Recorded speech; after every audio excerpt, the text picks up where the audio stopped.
Jurassic World. Bienvenue dans le dernier épisode de la Société de l'Ambre, un forum dédié aux fans qui rend hommage à l'univers de Jurassic World. Je m'appelle Jen, et pour m'accompagner, un panel de mordus de dinosaures venus des 4 coins du monde pour un moment d'échange et de débat. N'hésitez pas à réagir chez vous en commentaire.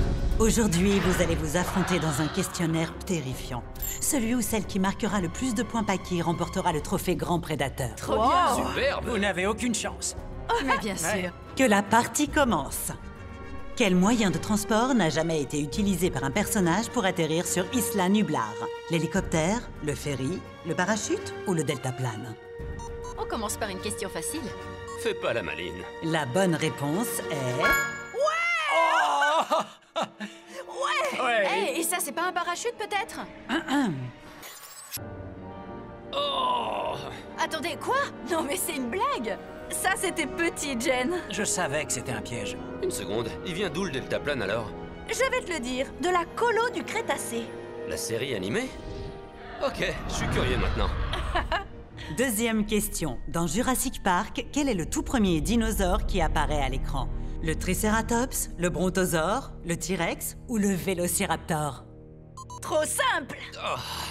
La bonne réponse est... Ouais. Allez. C'est faux. Mais non! J'avais complètement oublié cette scène. Moi, je pensais au passage dans la Jeep quand ils arrivent devant les brontosaures. Justement non. C'est pas des brontosaures qu'on voit, mais des brachiosaures. Oh. Abattez-la. On doit se reprendre, on peut pas laisser Frank gagner. Rien n'est joué. Troisième question. Quel dinosaure animé secrètement par ordinateur a révolutionné la franchise Jurassic Park? Le Vélociraptor, le T-Rex, le Gallimimus ou le Brontosaure? Ouah, faut connaître le making-of. Je crois savoir de quoi il s'agit. La bonne réponse est...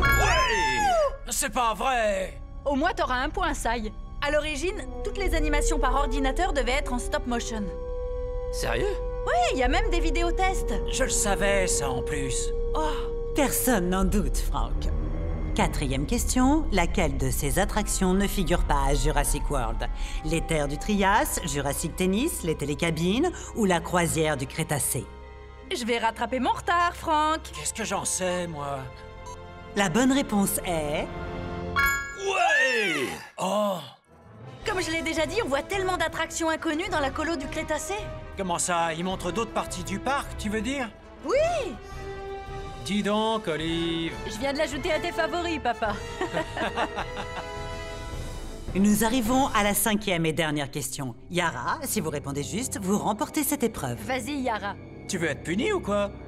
Lequel de ces échantillons ne figure pas dans l'ADN hybride de l'Indominus Rex? Le Carnotaurus, la sèche, la grenouille arboricole ou la Bélisore?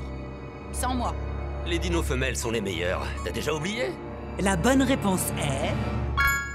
Ouais.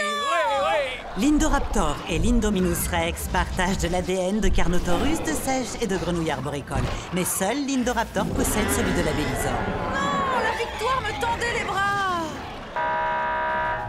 Nous avons une égalité. Yara, Frank, tout va se jouer dans la terrifiante mort subite.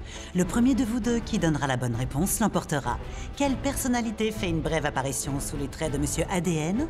Oh, Spielberg? Désolé, Frank. Yara, si vous répondez juste, la victoire est à vous. À toi de jouer, Yara. Cherche bien. Je dirais... Colin Trevorrow. Félicitations, Yara. Notre championne de la saison 1 de la Société de l'Ambre. Bravo!